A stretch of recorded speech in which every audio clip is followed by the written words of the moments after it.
നമസ്കാരം. ശ്രീ ഗോപിനാഥ് മുതുകാടുമായി ബന്ധപ്പെട്ട വിഷയത്തിൽ CP ഷിഹാബുദ്ദീൻ നടത്തിയ പത്രസമ്മേളനത്തിൽ അദ്ദേഹം കുവൈറ്റിൽ വന്ന സമയത്ത് അദ്ദേഹത്തിന് പാരിതോഷികമായി കിട്ടിയ തുക മുതുകാടിന്റെ കയ്യിൽ തിരിച്ചേൽപ്പിക്കാത്തത് കൊണ്ട്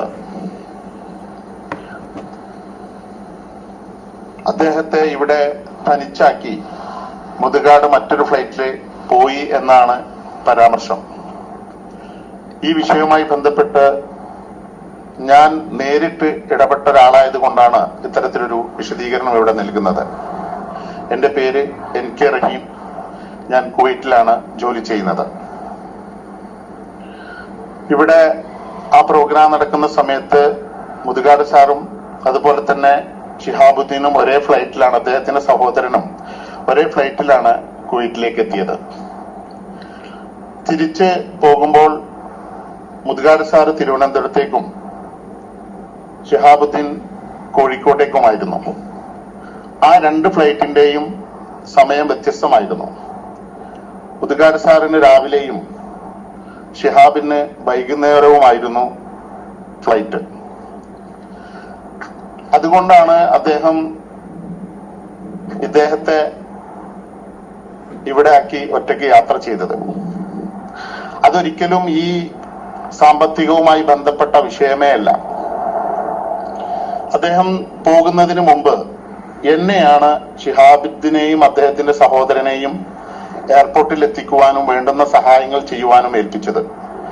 ഞാനാണ് ഇവരെ രണ്ടുപേരെയും എയർപോർട്ടിൽ എത്തിക്കുകയും വേണ്ടുന്ന സഹായങ്ങൾ നൽകി യാത്ര അയക്കുകയും ചെയ്തത്. അതുമാത്രമല്ല, അദ്ദേഹം പോകുന്നതിന് മുമ്പ് 1-2 തവണ എന്നെ വിളിച്ച് ഈ കാര്യങ്ങൾ ഓർമ്മപ്പെടുത്തുകയും ഷിഹാബിന്റെ കാര്യത്തിൽ പ്രത്യേകം ശ്രദ്ധിക്കണമെന്ന് ഉണർത്തുകയും ചെയ്തിരുന്നു. ഇത് കഴിഞ്ഞിട്ട് 2-3 വർഷം കഴിഞ്ഞു.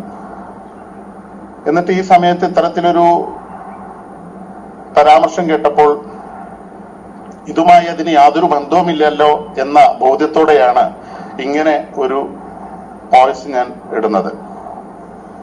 അതുപോലെ തന്നെ അദ്ദേഹത്തിന് പാരിതോഷികമായി കിട്ടിയ തുക കസ്റ്റംസ് ക്ലിയറൻസ് ഇല്ലാതെ പുറത്തേക്ക് കൊണ്ടുപോയാൽ അത് പിടിക്കപ്പെട്ട് കഴിഞ്ഞാൽ മുതുകാട് സാറ് ഇത്തരത്തിൽ വൈകല്യമുള്ള ആളുകളെ കൊണ്ടുവന്ന് പണം കടത്തുന്നു എന്നുള്ള ഒരു പരാമർശം നേരിടേണ്ടി വരും എന്ന ഭയപ്പാടിലാണ് ഈ പണം അവിടെ കൊണ്ടുപോകുമ്പോൾ ഡിക്ലറേഷൻ കൊടുക്കണം എന്നാവശ്യപ്പെട്ടത്. അതിൽ മറ്റുദ്ദേശങ്ങളൊന്നും തന്നെ ഇല്ല.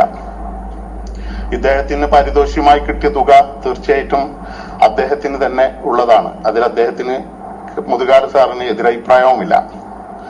എന്തുകൊണ്ടാണ് ഇപ്പോൾ ഈ തരത്തിൽ പരാമർശങ്ങളും വിമർശനങ്ങളുമായി വന്നത് എന്നതിനെ കുറിച്ച് നമുക്കറിയില്ല. എന്നിരുന്നാലും ഈ വിഷയവുമായി ബന്ധപ്പെട്ട് ഞാൻ നേരിട്ട് ബന്ധപ്പെട്ട ഒരാളാണ് എന്നുള്ള നിലക്കാണ് ഈ വിശദീകരണം നൽകുന്നത്.